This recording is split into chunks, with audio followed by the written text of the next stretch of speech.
Thank you very much. Good afternoon, everybody, and welcome. Happy Cathedral Day, September 29th, of course, and we'll be going over that in the program, but I will tell you that for me, September 29th marks today, this afternoon, marks the 20th anniversary for me of the most important moment in my life, which was passing my test to become a docent at Washington National Cathedral. So without further ado, I'm going to get right to the program here. You're going to watch me jump through a couple of steps while I share my screen, and I'll be right with you for the beginning of the program.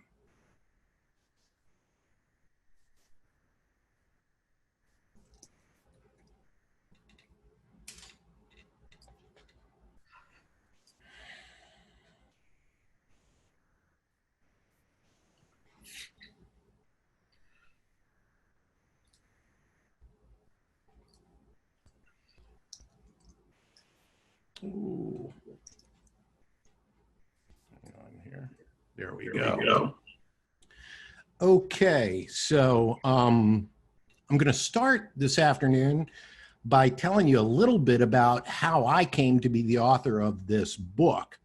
And for me, that story begins about 13 years ago, 2007, which was the centennial of setting the foundation stone of the cathedral. And at that time, there was an exhibit at the cathedral called Builders and Dreamers about the construction of the cathedral. That exhibit included a slideshow, a timeline slideshow with progressive pictures moving through the construction and a date line across the bottom. And I would walk into that exhibit at lunch and just watch that slideshow and watch that slideshow. And finally, it occurred to me that that collection of photographs, well, the last time a building like this was built in this way, cameras didn't exist. So the photographic collection that Washington National Cathedral had in its archives was, in my opinion, must be the first beginning to end photographic record of the construction of a Gothic great church in human history. Jumping ahead a few years, I was asked to support as a historian another author who was proposing a book to Arcadia Publishing, and that required a resume of sorts. And although that book never happened, Arcadia Publishing recognized that I was from Washington National Cathedral, and they said, oh, we've been trying to get a hold of somebody from the cathedral to do a book for quite some time. Would you be interested in doing a book, Washington National Cathedral? And instantly my answer was no. I want to do a book called Building Washington National Cathedral, specifically about the production. Before we go any further, I want to acknowledge that this book is built as much on the photographs of people who've been shooting pictures since the late 19th century. And I was just honored to be able to go through them, pick and choose, curate the exhibit into this book and write about it. So I wanted to give a moment just for people to look at this screen and know which photos and photographers and photo services served my purposes here.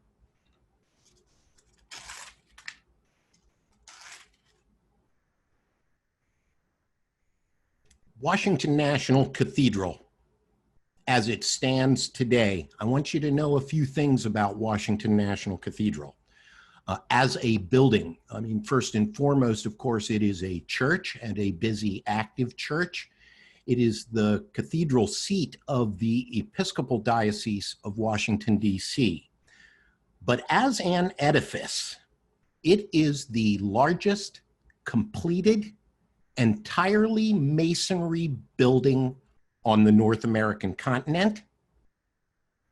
Its construction period is the longest construction project in the history of Washington, D.C. And when it was finished, How long do you think it will last was a prevailing question. So they wired the building up for 10 years to watch it move on a micron sensitive level. That would include soil compaction, heating, cooling, wind loading. And that 10-year data set was provided to who was at the time the world's leading authority on Gothic structure, Professor Robert Mark. And when Professor Mark came back to us from analyzing the data set, he said the following: as long as earthquakes or mankind don't knock this building down, this building will stand without further reinforcement for the better part of the next 2 millennia. So in my opinion, and I'll challenge anyone listening and open it up for a later date, name me one more beautiful, entirely 20th century building likely to last half that time. I think it is safe to assume Washington National Cathedral, the building, will be the longest lasting 20th century building, and at some point, the last entirely 20th century building on the planet. At some level, to have this building in Washington, D.C. is a bit like architectural Jurassic Park.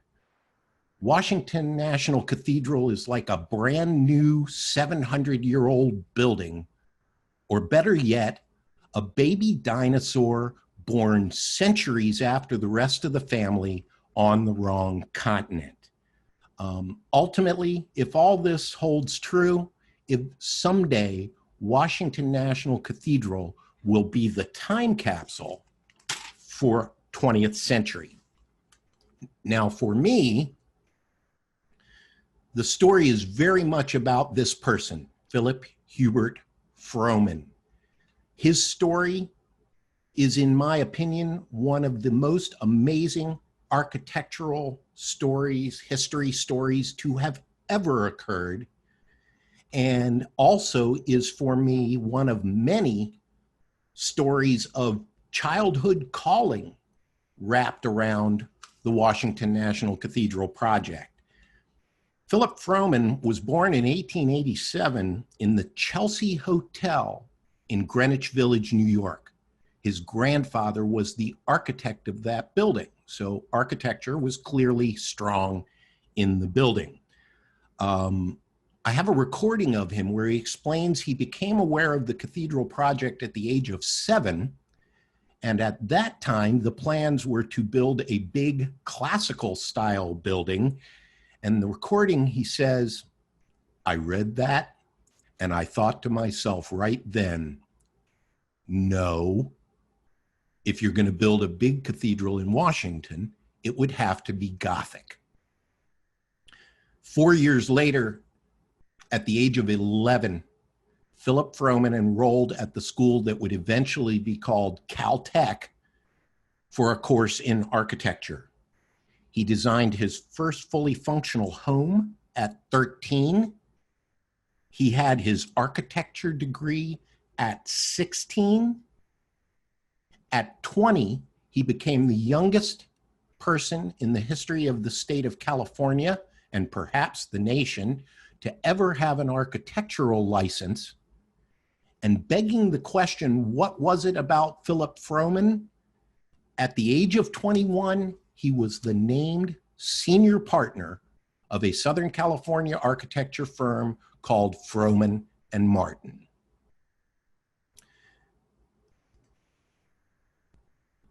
The cathedral's story as a physical location begins with acquiring the property, the Cathedral Close, on top of Mount St. Alban, which is one of the high points of Washington, D.C., but definitely the highest point overlooking downtown. So from the downtown Washington, the highest point on the skyline is Mount St. Alban. October 23rd, that choice having been made, the first major installation on the cathedral's property was this large Celtic cross called the Peace Cross, and it was erected both to indicate the intent of the cathedral's founders, but also to celebrate the end of the Spanish-American War. So President McKinley is present in this crowd, and as a message at the end of a war, that cross is pointed directly at the dome of the United States Capitol. So here's a case of committee think. The original choices in their committees included artists and landscape architects and important cathedral people and religious people.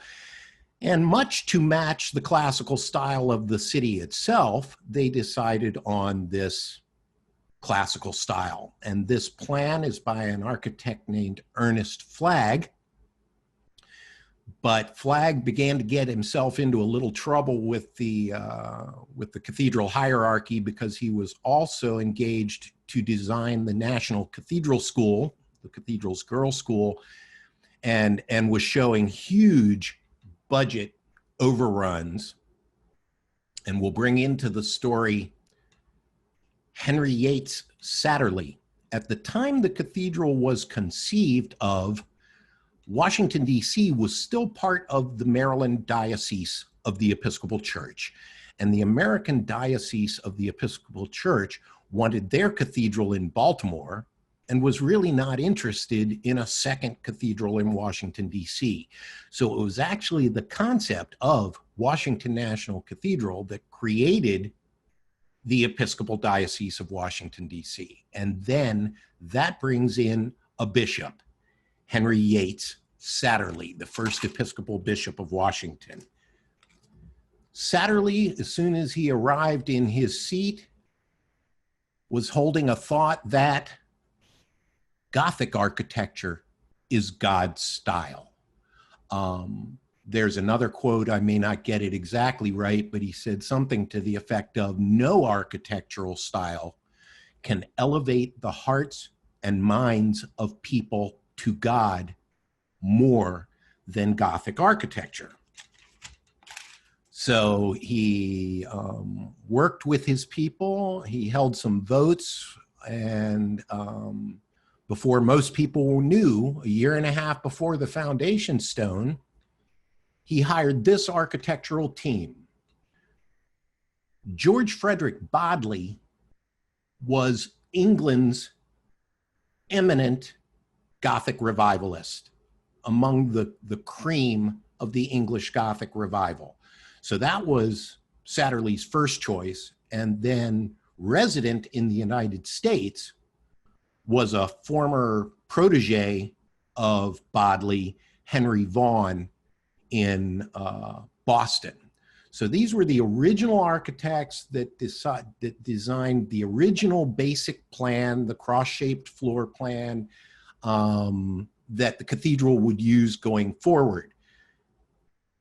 The problem was that Mr. Bodley died within 6 months of the foundation stone, and Vaughan would pass within 10 years of the foundation stone. Here we are, September 29th, Happy Cathedral Day, the setting of the cathedral's foundation stone. What they did is actually taped the outline of Bodley and Vaughan's floor plan in the woods on the hill of Mount St. Alban. At the end, that would eventually be the high altar. They built this grandstand, and President Theodore Roosevelt, among many others, was present at that service. Curiously, Roosevelt, in his remarks, declared, "Godspeed the work begun this noon." I'm jumping ahead a bit now. Within 2 years, the foundation space for the east end of the building and the first chapel on the lower level, Bethlehem Chapel, the foundations had been dug, and the concrete was being poured in August of 1909. In this particular picture, just left of center, you see a shack.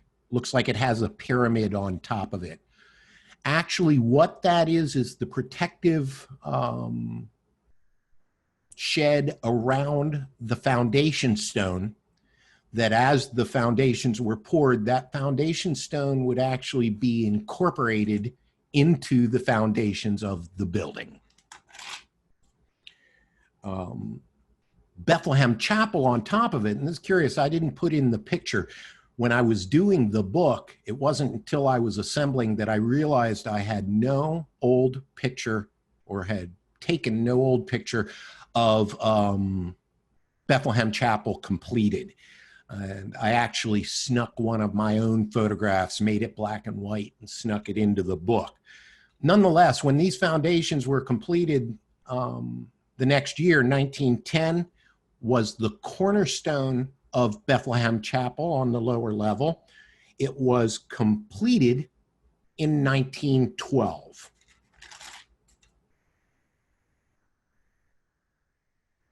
I'm going to jump back to stories of child calling. And again, for me, these are emotional stories. They're hard for me to believe if I didn't believe in God. Francis Bowes Sayre Jr., grandson of President Woodrow Wilson, was the last person in history to be born in the White House. Wilson's daughter was with child, and her husband, Francis Bowes Sayre Sr., was a Foreign Service officer, so he was overseas, and Wilson's daughter came home being the White House, to have her baby. He was born in January of 1915, and there is a story in the Sayre family that says President Wilson brought little Frank to the cathedral, such as it was, Bethlehem Chapel, in 1919 at the age of 4. And walking through the cathedral, apparently, the president turned to his grandson and said, "You know, Frank, I don't know what they're doing here.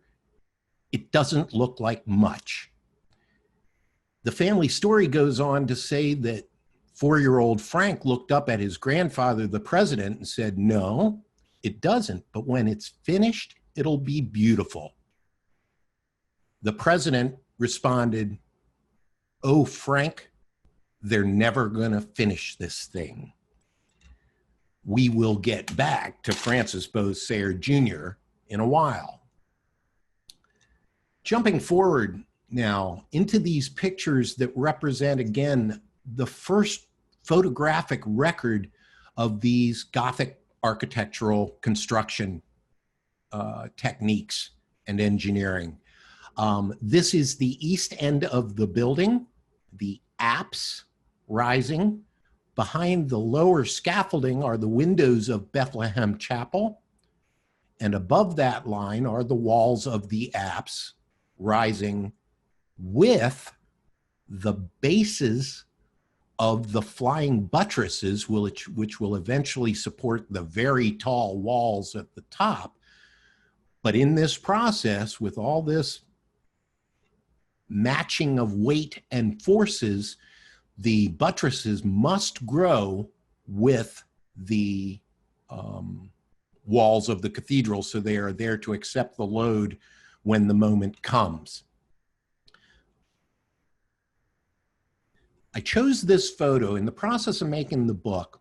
I chose this photo because it is the top of the wall that we were seeing built in the last photograph, and it was the first photo I could find of a flying buttress supporting that wall. On the right side, you can see that arch reaching from the buttress to the wall, like an arm leaning, holding up that wall. However, there was a special gift for me in this photograph, and I will tell you There is not a child alive who has heard the word flying buttress without laughing. And that's a reality. It's a funny term. I thought it was funny when I was a child. It wasn't till I got home and blew up this photograph that I realized I had this. It's a flying buttress. The highest point on the whole wall is that. So it was a little moment of levity to include this in the book. Of course, I don't expand upon it in the book. Philip Hubert Frohman, here we are, we're back. Philip Hubert Frohman first visited the Cathedral project in 1914 at the age of 27. He was on his way back from a trip to England, where he had spent a lot of time exploring the English Gothic cathedrals, and visited Washington on his way back.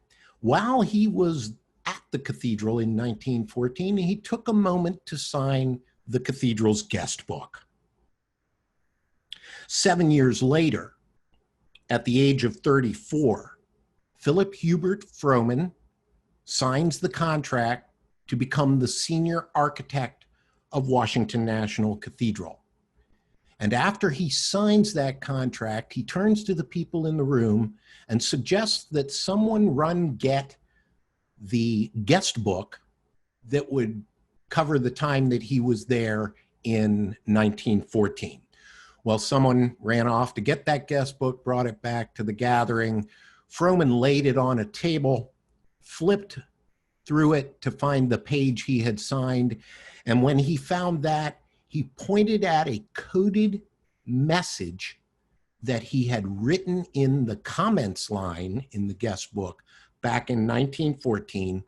He chuckled, put his finger on the coded message, and said, "That was my prayer, that I would be the architect of Washington's National Cathedral."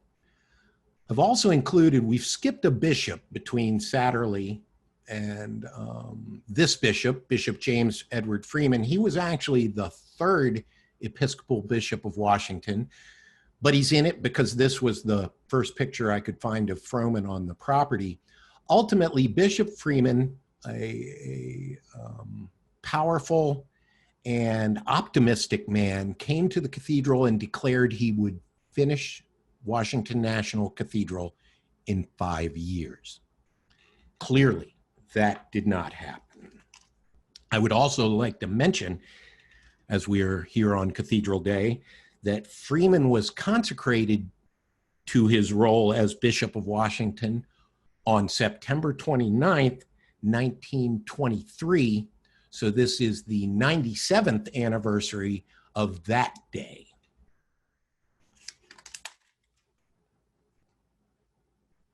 In 1924, when Mount St. Alban was chosen as the site for this cathedral, the whole area was largely rural.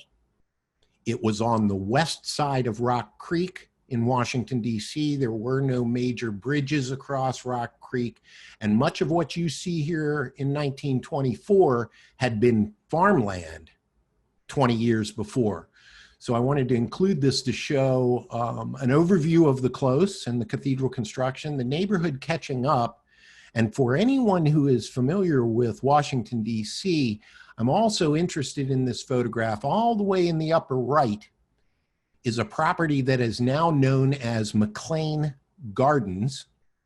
And McLean Gardens was originally the large estate of Evelyn Walsh McLean, who was the last owner of the Hope Diamond. Ultimately, I can see in this photograph that the McLeans had converted their property to their very own private golf course.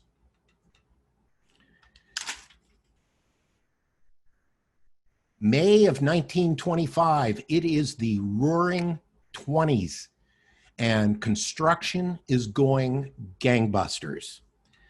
I included this photo because for me, it's like a picture of the inside of Philip Frohman's head, and as he managed the extraordinary complexity of this construction site.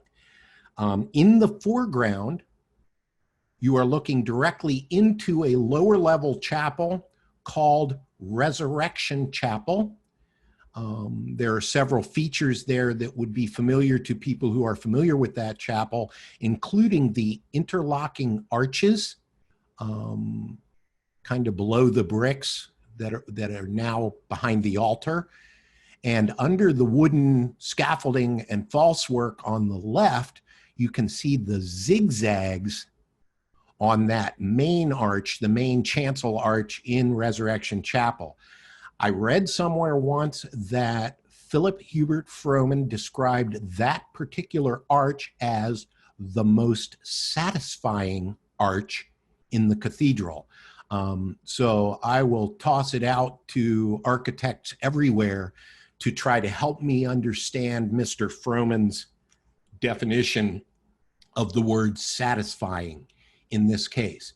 Of course, at the top, you are seeing the upper level now rising above Bethlehem Chapel, the choir and apse. So when times are good, there are multiple construction phases happening at the same time, like a dance of keeping all these things going at once. The next few photographs I included because this is an example of really seeing technique and process that had never been photographed before. What you are looking at in this picture in May of 1929 is what will eventually become the north aisle on the crypt or basement level. It is a duplicate or a mirror opposite of the space that is now the cathedral's gift shop. But the next few photos will show you how it goes from being a trench to the beautiful hallways that we see now. Here you see it as a trench. You have the center wall into the center on the left and steps and ground level on the right with a series of columns running down the center of the trench. Once you have all of that masonry in place, what they do is they build over that a complete wooden version of what will eventually be a Romanesque groin vault. And that wooden version is called false work. And you can see just how complex, and in Romanesque architecture, the fact that you had to build a complete wooden version before you built the stone version also made building a groin vault fairly expensive.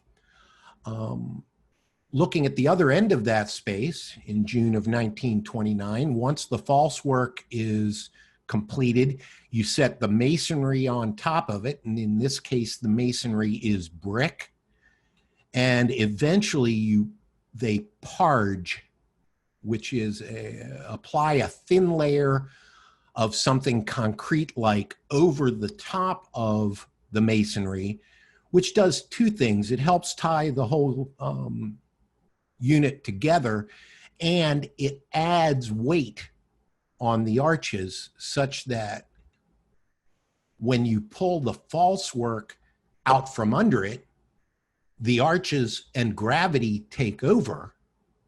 And here is the inside of that space in August of 1929. I will add, for those people familiar with the cathedral, this isn't how it looks now, clearly, but not even much, because it is traditional in a building like this, when you are building vaults and walls with brick, that they will all eventually be plastered over. So that is how they would be seen now on are the arches and vaults plastered. Jump ahead a little bit here.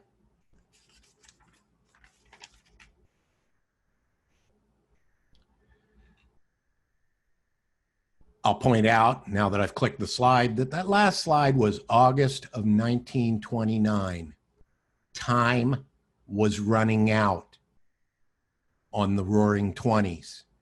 But before we move to our next historical moment, I will point that Bethlehem Chapel was the only ceiling under which one could worship for over a decade.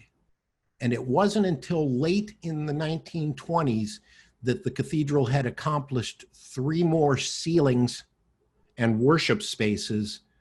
On the upper left, of course, is Bethlehem Chapel, that chapel we were looking into in a previous photograph. Also on the lower level, directly beneath the space that would eventually be the central tower, is St. Joseph of Arimathea Chapel, a different architectural style. Resurrection Chapel is Norman Romanesque.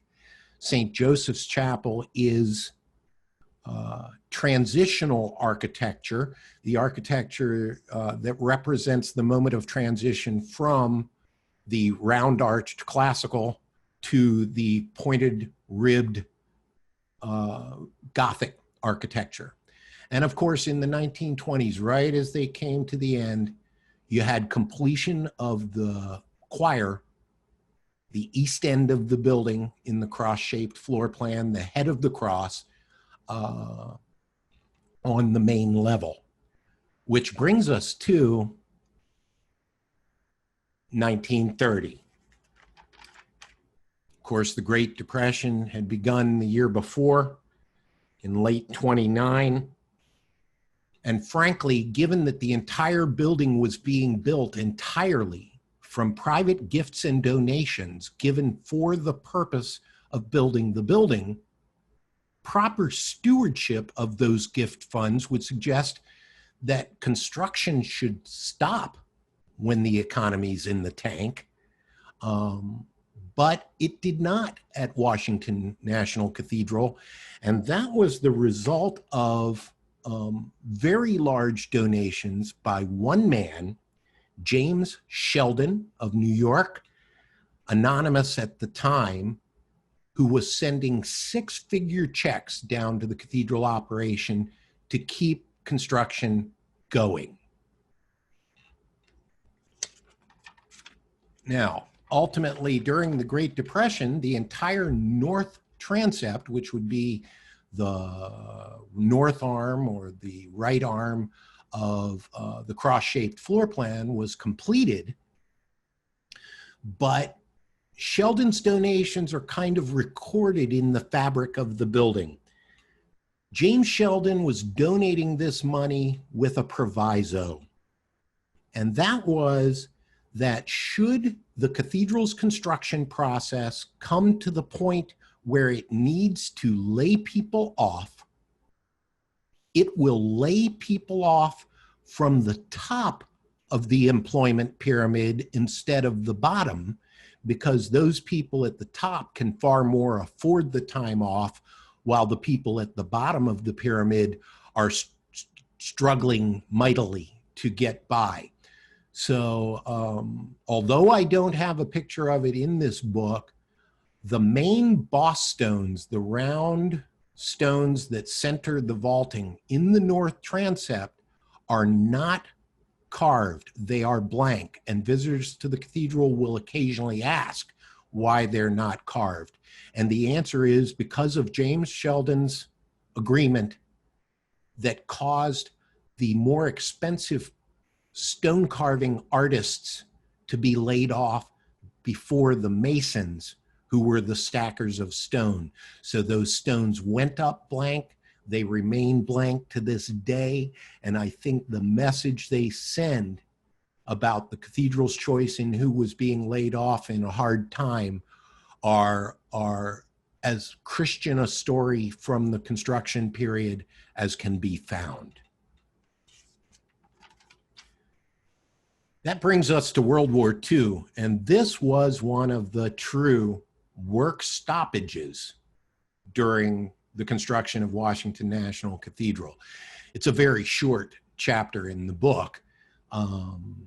To the cathedral's credit, they opened a salvage depot on the close, contributing, of course, all of the old construction equipment, metal construction equipment they no longer needed, but also serving as a site to which people could bring scrap metal they were contributing to the war effort.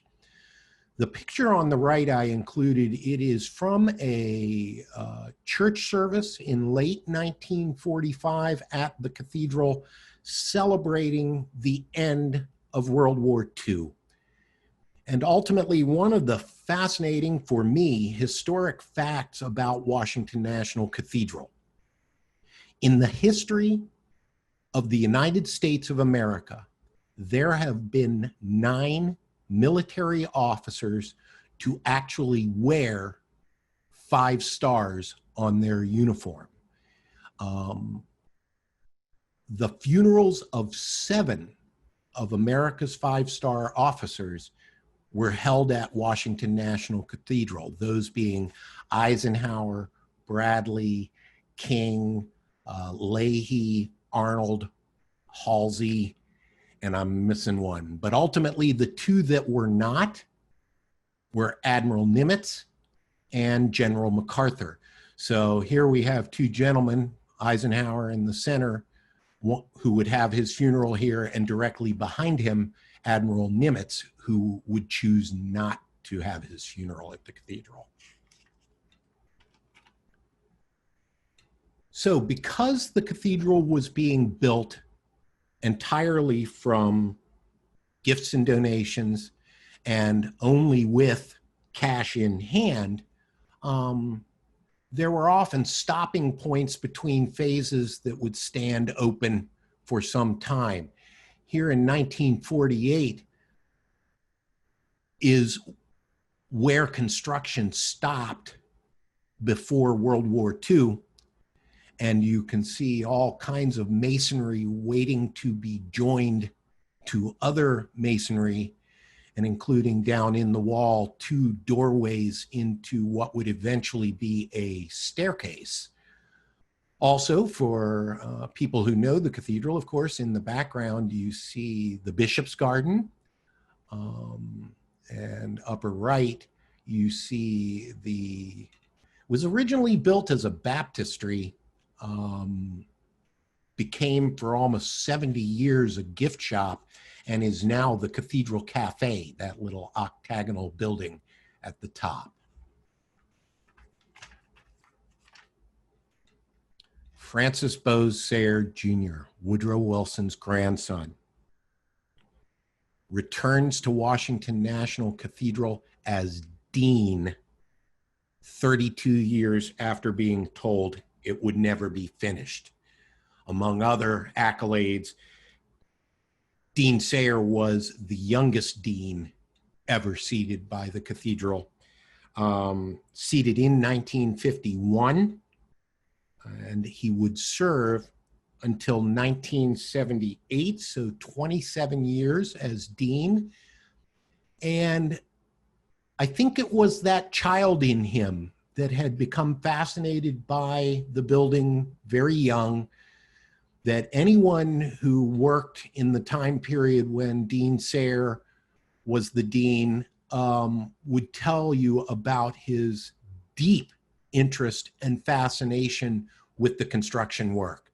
Here he is seen looking at stone carver Joseph Ratty carving a column capital in the bay that would become the Mellon Bay, dedicated to members of the Mellon family, donors.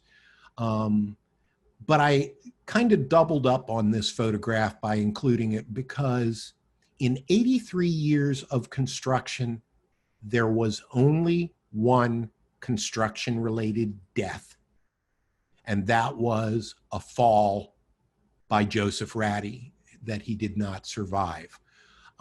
So Joseph Ratty is the one casualty of the construction process. He is also the first example in this program of a member of a multi-generational family working at Washington National Cathedral.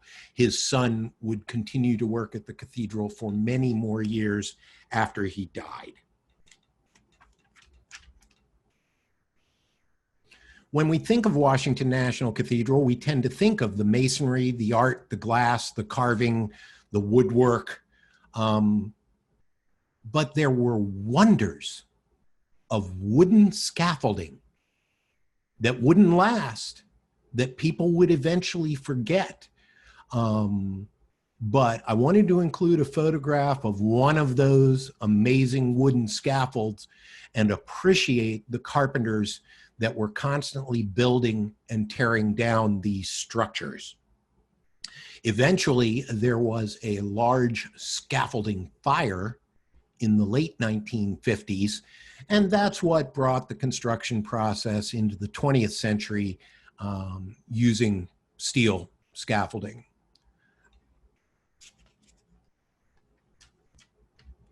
(1962).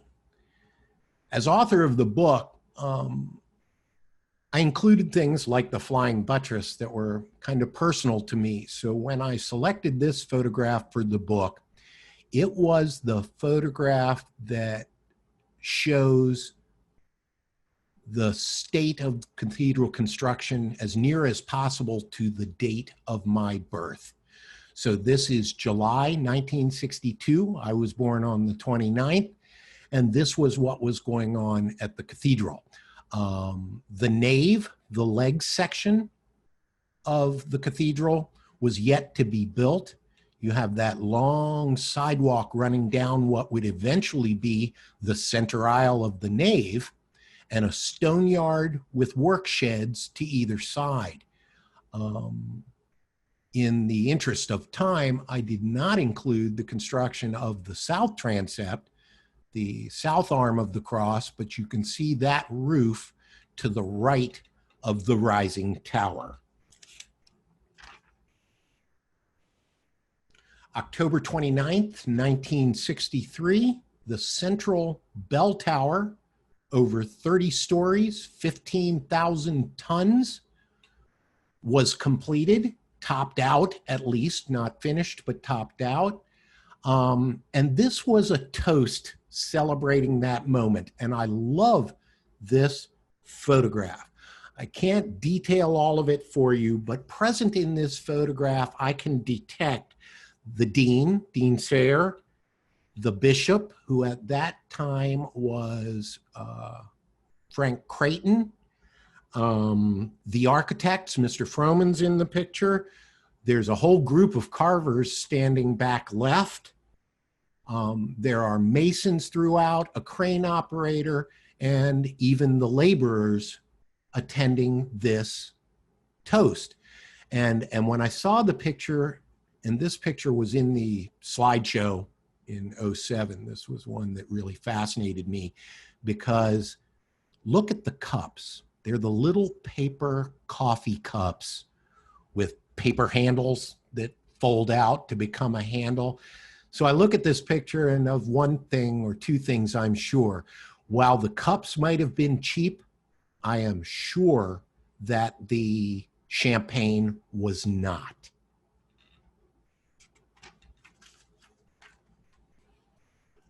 Turning around from where that photograph was taken and looking down into the nave as it is being built, there are a couple things that are logical in what you're seeing. The cathedral's architecture is essentially three-tiered, beginning with a set of outer aisles that are actually embraced by the buttresses, a set of inner aisles that are quite a bit taller, and then, of course, the nave, the center aisle and nave, which is much higher than that. So in the construction process, you have to build low to high. You have to build the lower aisles first, and for many years, those outer aisles stood out ahead of construction like sphinx legs And in this photograph now, you see the piers, and a pier is a cluster of columns. So you see the piers of the main arcade that will separate the inner aisle from the center being constructed, each one set one at a time, finished with a little roof to keep the weather out of the masonry. On the right-hand side of the center aisle, you see the scaffolding and closures completely weathered in of one pier being built and of the north outer aisle being built. So they would build a scaffolding over the entire area where construction was taking place and do the work inside of the scaffolding and weatherized enclosure. You also see, of course, the village of work sheds at the west end where the west towers will eventually rise. This picture's not in the book, but I had to include it. This is the first photograph I can find anywhere of myself and my best friend, Washington National Cathedral, in the background. I would have been coming up on 3 years old, 4 years old, 3. Yeah, coming up on 4 years old when this picture was taken. And I'm wearing the kilt that my parents had got me for Christmas the previous year. The reason I was wearing a kilt is that my introduction to Washington National Cathedral was as the son of a drummer in the Washington the Washington Scottish Bagpipe Band, the band that back then and even up to last year, we didn't do it this year, plays an annual service in the spring at the cathedral called the Kirkin o' the Tartan, which is the service blessing the Scottish clans in America. So although it's black and white in the book, this picture was included in the book. And one of the personal delights for me was that by including it, I got to get my mother a published photo credit.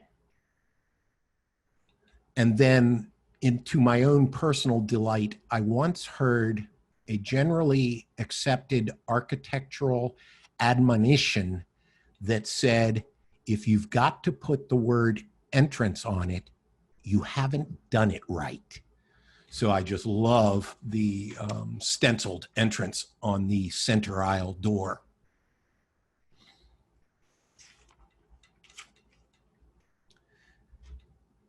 As the nave rose, and we are now looking at that wall above those piers we were seeing built, you get to the uppermost feature in Gothic great church architecture, which is the architectural tier that contains the 3-story stained glass windows at the top of the wall, known as the clear story.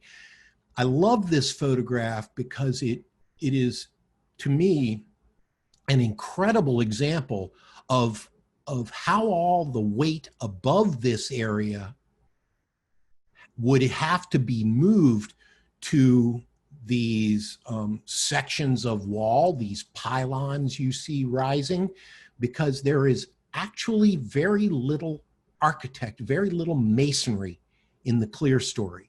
It is mostly voids, open spaces, and the ceiling will gather up on these pylons. You can also see in this photograph, like at the east end earlier, the buttresses rising outside the wall, such that before too much longer in construction, those arches, those half arches, are going to have to reach over from the buttresses to hold up those fine sections of the upper level of the wall.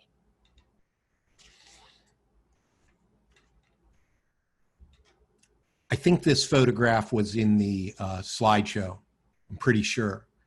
But when I decided that I would like to do this book, this for me was the holy grail shot for the book. Not only is it an amazing photograph that I compare as a photographer to the Iwo Jima flag raising photographically, but ultimately the subject blows my mind, and it's about the techniques used to build this building. The real differences between the construction of Washington National Cathedral in the 20th century and the ancient Gothic cathedrals between the 12th and 14th centuries was power source in the tool. Back then, medieval times, they had cranes. It might have been 5 men in a hamster wheel or 4 oxen walking around a post, but they had cranes. And of course, we had a crane in the 20th century, but the power was different. Back then, 100 strokes by a stone carver would go dink, dink, dink, dink, dink 100 times. Now you can do about 100 strokes in a second with an air hammer, but it is still a metal chisel carving stone. Ultimately, the main bosses, the big round centering stones in the ceiling of the nave, each of them weighs somewhere between 2.5 and 3 tons. And this, once they raised them to the level where they would eventually be fixed, this is how they moved them into place. I mean, the boss sits on a wooden platform, sitting on 2 long wooden boards, rolling over 4 round logs, helped along by a pry bar. I mean, these are all the essential forces at work.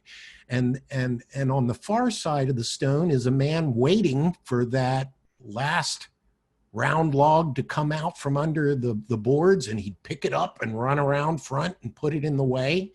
And on the left, you see a laborer named Smitty, and his right hand is strapped down to that board where you see another of those essential objects, a wedge that once the boss is sighted, he will put those wedges under the log, and that will freeze the boss in the location where it will eventually be set. Now, all of this may seem confusing because it seems like you're building the roof or the top of the roof before the rest of it. But again, we have photographs of engineering and techniques that haven't been photographed before. You can see in this picture that the bosses, which are running back in that scaffolding right to left, are situated first, and then the ribs are set between them. The main ribs that you see reaching up to the bosses are springing off of those pylons. So you set the bosses, you get a wooden, like, quarter disc frame on which you would set one rib and then pull that frame out from underneath it, and gravity takes over and the arches lock in, and then you'd put a frame under the next rib space, set the stones on top of it up to the boss, and eventually you're building a very strong web-like structure. Once all the ribs are in place, starting at the bottom, they began installing the infill from the bottom up. It is until it is firmly in place, it is supported by some wooden lath behind it. But you can see, just like on the crypt level vaults, that you set the masonry and then you parge over it. Ultimately, Gothic architecture was an innovation was technology in the 12th century, because technology is work saving and money saving. And so when one builds a Gothic ribbed vault, one does not have to make a complete version of the ceiling and then pull it out from underneath. One needs only make those arches to support the stone arches while they're being set, and that saves money.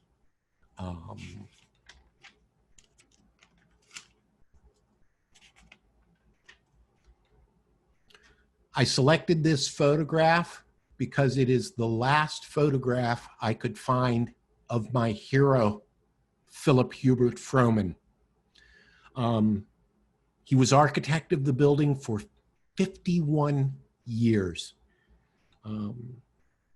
This photograph was taken, ta-da, September 29th, 1971.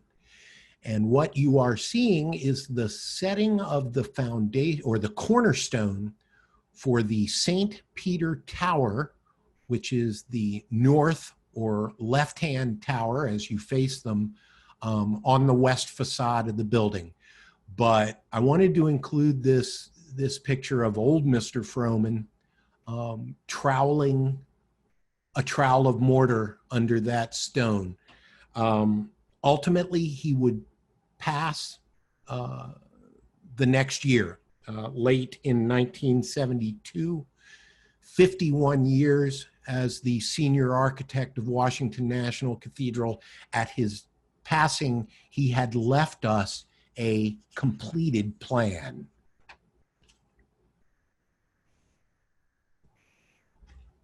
Some features of Gothic architecture didn't come with instructions. How does one set a rose window? The Indiana limestone from which the cathedral is constructed weighs 150 pounds per cubic foot.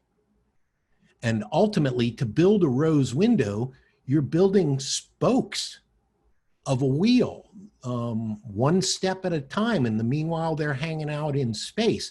So I included this picture in the book. Goodness knows how they did it 700 years ago, but this is how the cathedral masons figured to support the masonry as they were setting it.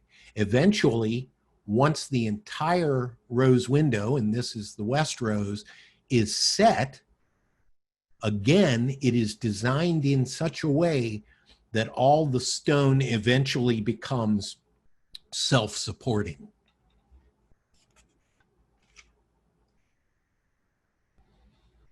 This is a memory from my late teens. I literally remember my mother walking into my bedroom, probably 1977 or 78, and throwing on my bed a copy of the Washington Post, where there was an article suggesting that the builders of Washington National Cathedral were afraid the cathedral would never be finished. Work had stopped. Ultimately, the reason work had stopped was the cathedral had been building cash in hand through the construction of the central tower. At that point, Dean Sayer decided he wanted to see the nave finished, the main room and the main level, by the bicentennial in July of 1976. So this is the first time in the construction process that the cathedral borrowed money to get something done, and the work stoppage was the backlash, the lack of cash that resulted from having those loans. Ultimately, when my mother showed me that article, I tossed it right back to her and said, no way. I knew in my life, I knew there was no way they weren't going to finish this building, and time proved me right. Ultimately, construction began on the observation gallery level in the west facade, That ceiling, that vault, stood open to the sky for 3 years. But in 1980, they got back to work, and what you are seeing is one mason, one stone cutting mason, working, measuring, and cutting one by one, custom cutting infill for the Pilgrim Observation Gallery vault. His name, by the way, Carlo D'Onofrio.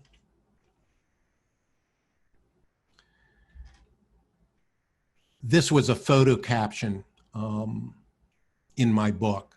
And ultimately, it's another one of those self-pleasing moments.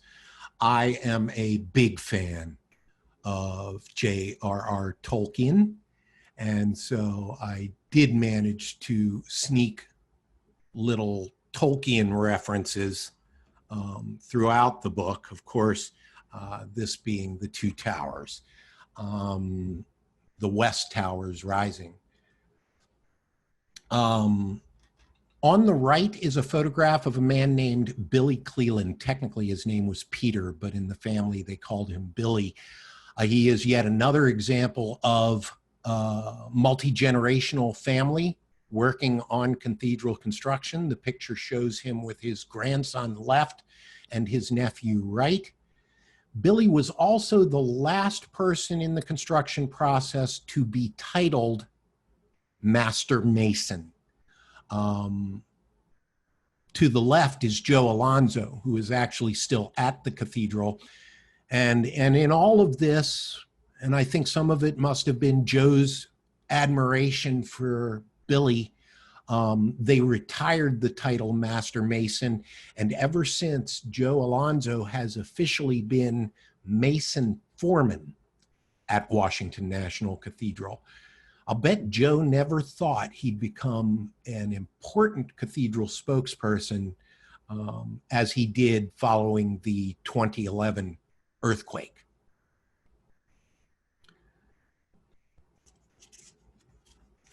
I included this photograph just to give you a heart check, and I'll give you a moment to catch your breath again. The photograph just stuns me for the courage it would take at a level of 230 feet, or at that point it's probably 200 feet, walking across that narrow scaffolding bridge. I'm sure it was bouncing. There's no direct support under it. But there were incredible sights and heights, and the people who worked on the building enjoyed amazing views of Washington, D.C. As they struggled to keep the construction going beyond the financial crisis of the late 1970s, there were some people that tried to decide that the tops of the towers should be completed in concrete. Ultimately, in order to keep work going, the construction crew was chosen members, the most efficient, effective members of the construction site, and ultimately the crew became very small. You're looking at a man named J.C. Thomas on the left, a mason, Isidore Flame in the white helmet, and of course Billy's grandson Ray Cleland on the right, setting the pinnacles on the West Towers. The cathedral is coming very close to finished, which happened on September 29th, 1990. The final finial on the southwest corner of the southwest tower was raised into place. That finial, just the flower from its neck up, weighs 1,008 pounds. Of course, that day, present at the final stone was President George H.W. Bush speaking. And ultimately, up on the scaffolding were three gentlemen. On the left, behind Joe Alonzo, is a man named Otto Epps.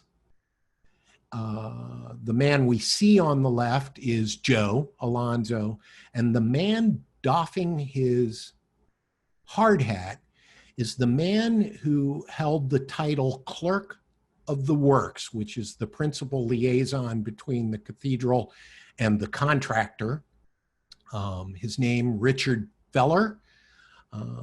And on completion of the building, both Canon Feller, and Billy Cleland would retire from the process. And that brings us to the conclusion of building Washington National Cathedral. Bear with us a moment as we shift gears, and I'll give some people some question and answer shot. Hang on.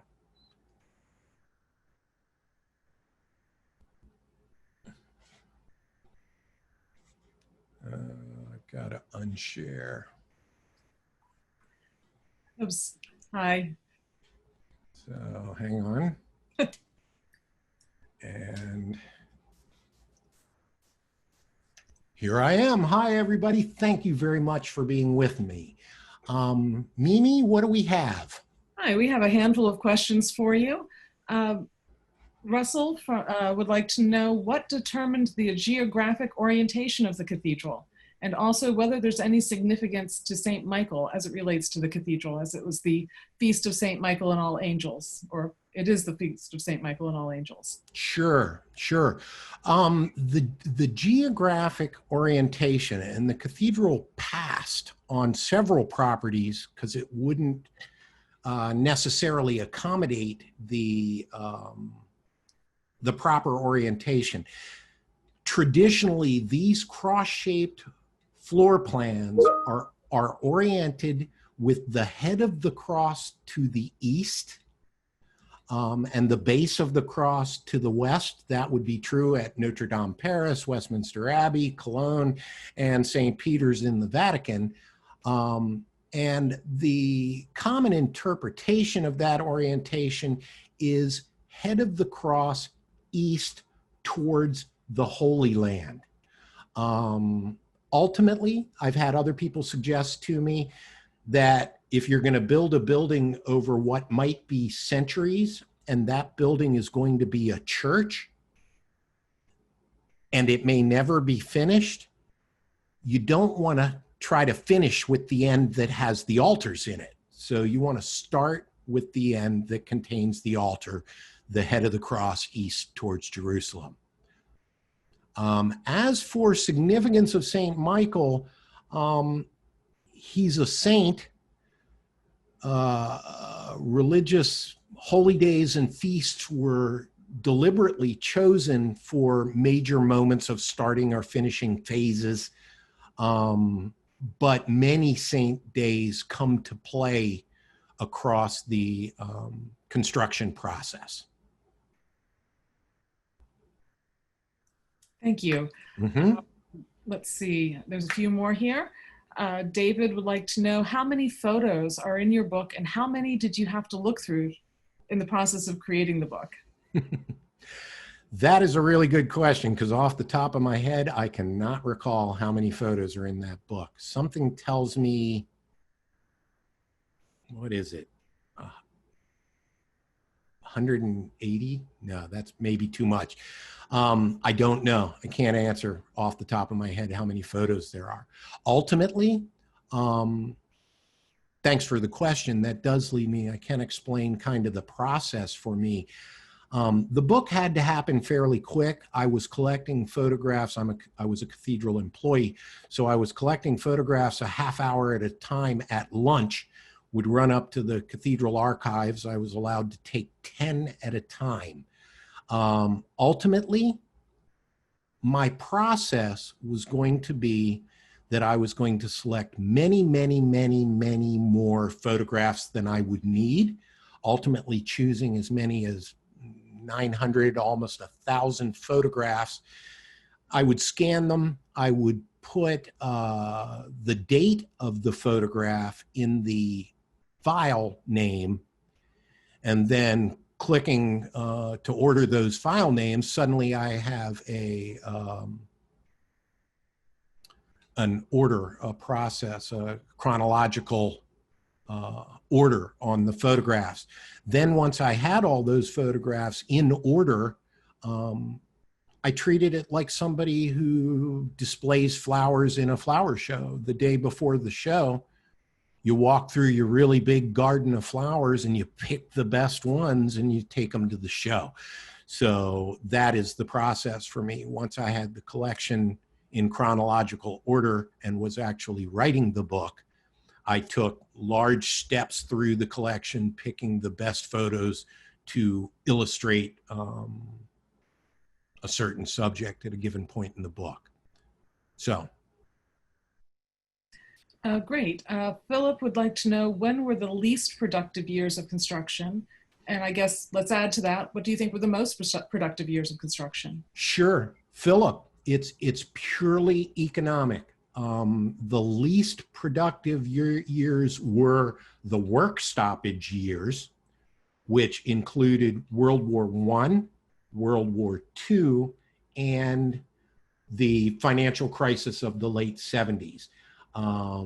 Beyond that, work happening but not incredibly productive, I think we'd have to look to the Depression and the construction of the North Transept, and maybe the construction of the tops of the West Towers, where funding was skinny.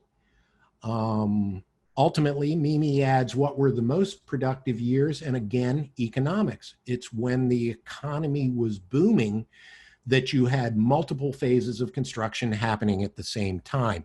So that would be the Roaring 20s, the 1950s, into the 1960s. Things were really going gangbusters. So, do we have any more? We do. So Steve asked, how many were in attendance at the 1990 final finial placement? And, I don't know. I'm going to bounce to you. I think I've heard 100,000 at 100,000 were in attendance in 1907, but I don't think I have a number for 1990. Do you? Actually, the numbers I've heard are very different from what you've heard. I heard there were about 10,000 at the foundation stone and somewhere around 25,000 at the final stone. Those are the numbers that come to my head, but of course I wasn't people counting at the time. And before you ask me another, I see a personal question here that I'm going to reach out and answer for my old friend Nancy Mudd. Yes, Nancy, Barb Bittner is my sister. She went to Wood and Magruder too. Anyway, okay. Got another one. I'm looking at Bob's. Oh, yeah, you've jumped on. Go ahead. Okay. So I have a question from Bob Johnson, who is a Cathedral Docent, and asks if I can speak to the shift, the break in the center aisle. The center aisle of the cathedral is not straight, and it breaks at the crossing where the cross crosses.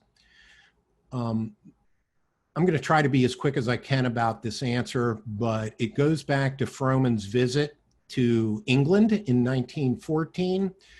And Frohman ran into a scholar who had been working the English cathedrals since the late 19th century, a man named Professor Goodyear, who was actually of the Goodyear tire family.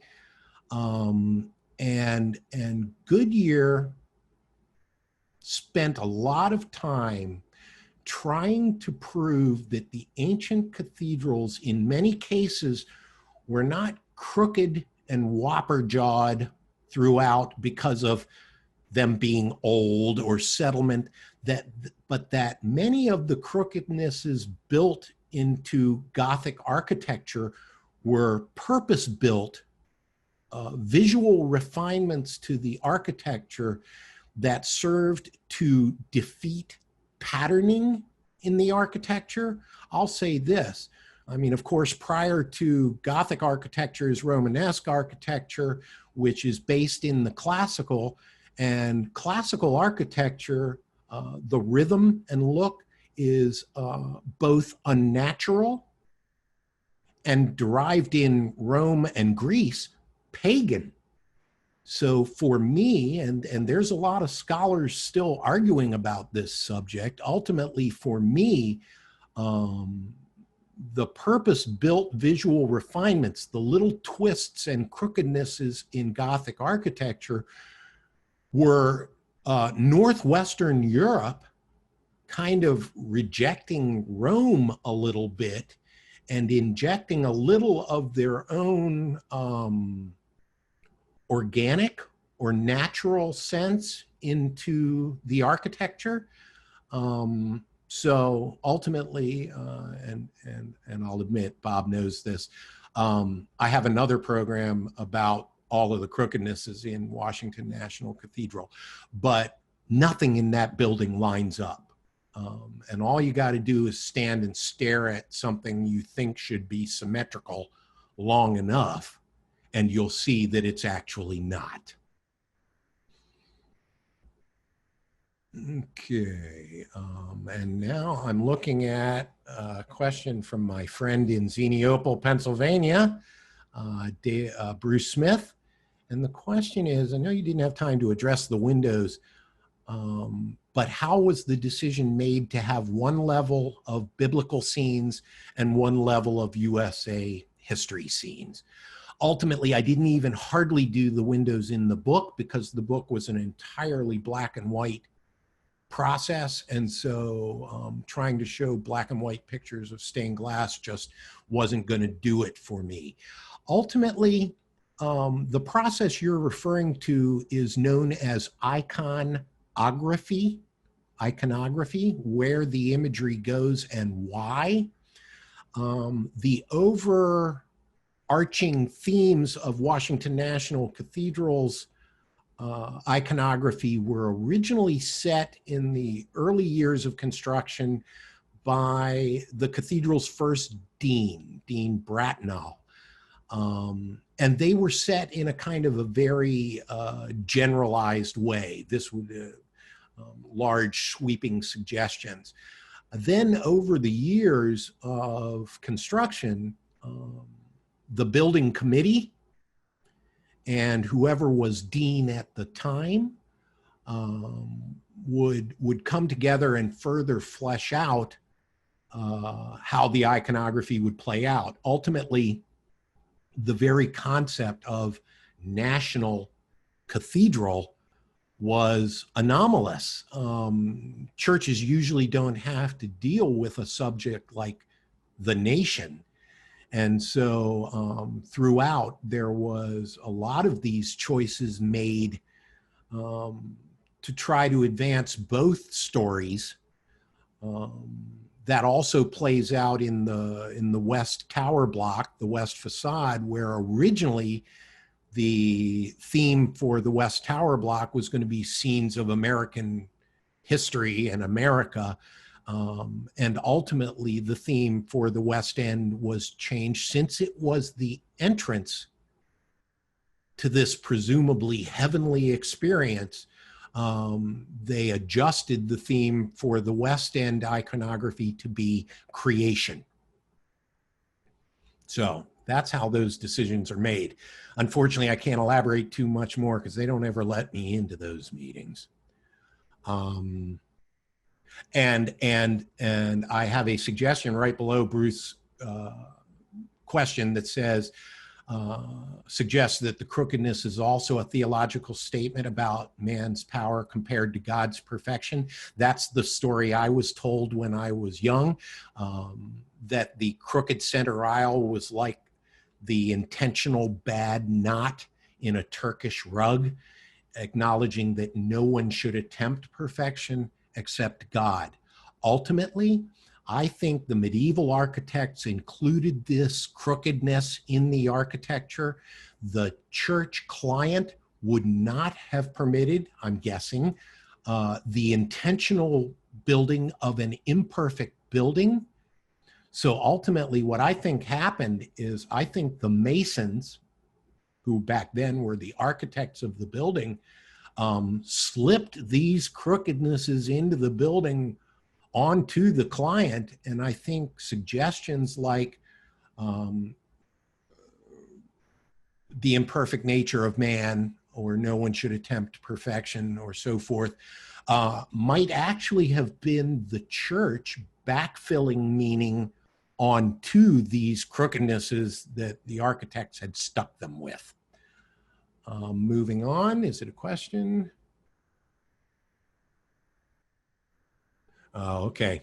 I've got a question. It's not really about the book, but I'll tell the story. The West Rose Window by artist Rowan LeCompte, who is another of the cathedral's amazing child calling stories. LeCompte came to the cathedral as a 13-year-old on a tour in 1938, 39, with no interest in Gothic architecture, saw the windows that were in the cathedral, went back to his hometown of Baltimore, got a book on stained glass, started laying out panels on his parents' living room window, and had his first window in Washington National Cathedral 3 years later at the age of 16. He would go on to become what I consider to be at least the most prolific stained glass artist in human history. He was ultimately responsible for all 18 of the 3-story windows at the top of the nave, and the West Rose window that has been addressed by many as the most beautiful window in Christendom. And so I have a question about a little piece of glass that Rowan included in the lower right-hand corner of the window, a little gem cut piece of leaded crystal. Rowan and his wife, his first wife, Irene Matz LeCompte, were making a visit to the glass factory of a man named S.A. Bendheim, the Bendheim glass factory. And while they were standing in his office, Irene became fascinated by this little gem cut piece of crystal and was holding on to it. And Bendheim gave her that little piece of glass as a gift.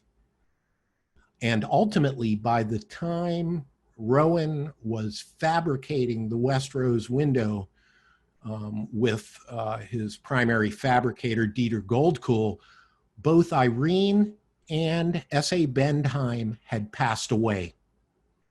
So Rowan took that little glass gem and installed it in the window. He put a piece of glass below it on which that he completely stained black, and then in a scratchboard process, wrote a little message on the piece of glass. It says something like a gift, a trinket gift from S.A. Bendheim to Irene. They've all gone into the light now. So that is that story of that little piece of glass. How are we doing? I think that about wraps it up. I think that about covers it. Well, I want to take this moment. As I said, September 29th is an important day in my life. It's the 20-year anniversary of my being a docent. I intend, through probably mighty effort, to eventually do 50 years.